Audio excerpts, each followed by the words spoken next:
Adapun Sarai, istri Abram itu tidak beranak. Ia mempunyai seorang hamba perempuan, orang Mesir, Hagar namanya. Berkatalah Sarai kepada Abram, "Engkau tahu, Tuhan tidak memberi aku melahirkan anak. Karena itu, baiklah hampiri hambaku itu. Mungkin oleh dialah aku dapat memperoleh seorang anak." Dan Abram mendengarkan perkataan Sarai.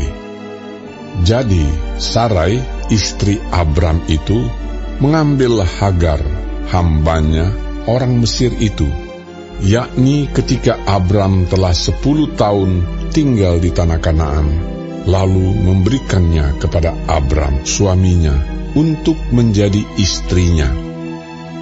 Abram menghampiri Hagar, lalu mengandunglah perempuan itu. Ketika Hagar tahu bahwa ia mengandung, maka ia memandang rendah akan nyonyanya itu. Lalu berkatalah Sarai kepada Abram, "Penghinaan yang kuderita ini adalah tanggung jawabmu. Akulah yang memberikan hambaku ke pangkuanmu. Tetapi baru saja ia tahu bahwa ia mengandung. Ia memandang rendah akan aku.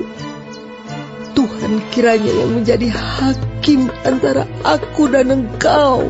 Kata Abram kepada Sarai, "Hambamu itu di bawah kekuasaanmu. Perbuatlah kepadanya apa yang kau pandang baik."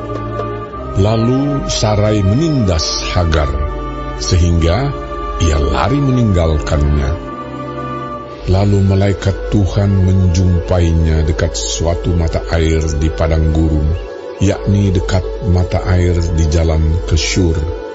Katanya, "Hagar, hamba Sarai, dari manakah datangmu dan kemanakah pergimu?"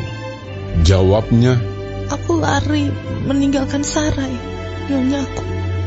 Lalu kata malaikat Tuhan itu kepadanya, "Kembalilah kepada nyonyamu. Biarkanlah engkau ditindas di bawah kekuasaannya." Lagi kata malaikat Tuhan itu kepadanya, "Aku akan membuat sangat banyak keturunan, sehingga tidak dapat dihitung karena banyaknya."